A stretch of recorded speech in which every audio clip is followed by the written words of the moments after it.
Alright, so in today's video, I want to talk about the situation involving Sneako, Jake Future, XQC, Aiden Ross, and all these other kicking Twitch streamers who've been using this token mentally disabled guy named Jake Future for basically entertainment purposes. You know, he is mentally disabled. I don't know what kind of abnormality he has or what he's diagnosed with, but recently this man's birthday came around. He just turned 27. You know, he's pretty famous online and he's friends with XQC, Aiden Ross, Los Pollos, and all these other streamers who act like they're cool with him and that they're his friend. But turns out when it was their turn to show up and show out and show support for his birthday, of which he allegedly invited all of them, the only person who decided to show up to support this man was Sneako.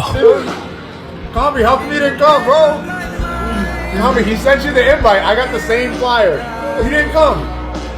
Wow. He didn't even, bro, he didn't even reply. He didn't even reply to the birthday.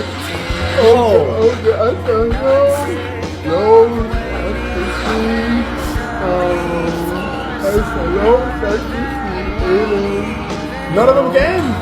I thought you only invited me. No, I invited no. What the fuck? I invited no. XQC didn't want to come? I didn't. No XQC. Everybody,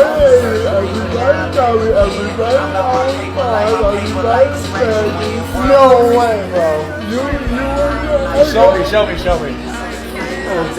So yeah, as we all just saw, clearly this guy is mentally disabled. I'm not sure what he's diagnosed with, like I said before, but you can tell he's kind of slow. He can still communicate, of course. He can still walk, talk, stream, comprehend basic things. His scale of intelligence might be equivalent to that of a preschooler, but it's just still incredibly messed up to see that all these other streamers who were supposedly supposed to be the good guys, supposed to be the ones to show up and support this guy, who've used this man as a token pawn on their streams to bait him into doing viral things for laughs and money and views and donos, and roasting this man because of his disability and involving the chat so that they can bait even more donos. I'm pretty sure Jake Future's made these people a lot of money just by being on these streams, and his very presence and his unique ability to be him causing clips to go viral sometimes. And these guys pretend as if that this is their friend, that this is their homeboy, that they actually care about this guy. But when it actually comes time to actually prove that, to actually show up to an event, a hallmark of this guy's life, of him turning 27, nobody shows up. Nobody? Aiden, Snaggy, XQC, Los, none of the Twitch guys, none of the Kick guys, none of the YouTube guys, none of them. Aside from the guy who went against the grain, who got canceled over and over again, who's been labeled for some reason this generation's Hitler, and his name is Sneako. I mean, this should just teach everyone a very valuable lesson about whether the people in your lives right now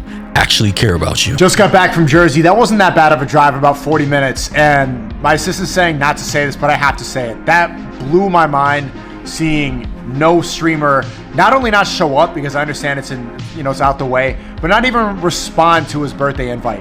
And it's not even anyone specific. Some people are singling out like the people that he collabs with frequently, but Jake messaged every streamer. I think he mentioned it. Everybody that he's met with at the mall and who's been like, oh, Jake, or like give him hugs and everything like that in public on camera. But not only did they not show up, which I get they're busy, but they didn't even text him back when he sends a flyer and an invitation. And I was telling my assistant, the crazy part is, I know how difficult it is for Jake to even send a message. For him to unlock his phone, to press in the photos, to send, that takes him 10 times, 100 times the effort that it takes us.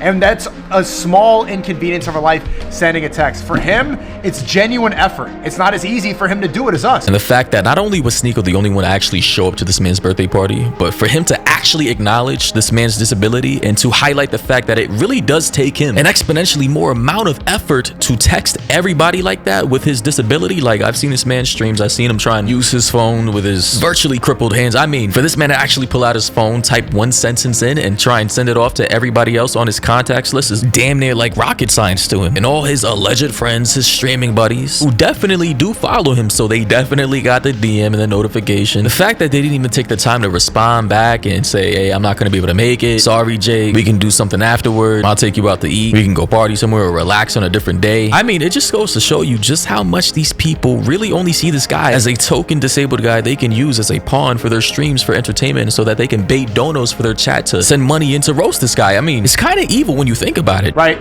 And they're all just ignoring it. All of them. He showed me his phone. He sent the same flyer that I got to the entire industry. None of them replied. Not even a reply. Not even a happy birth. Like, blew my. That was like a dystopian. I've been streaming for 2 years. This is another reason why I'm starting Project X and why I'm going to the vlogs. Because the industry's fake. People know that. But this is dark. Dark. People message me like when I hung out with Jake in Miami, like, oh, you hung out with them in Miami first. I was going to take them out. They had the opportunity to, and they said nothing.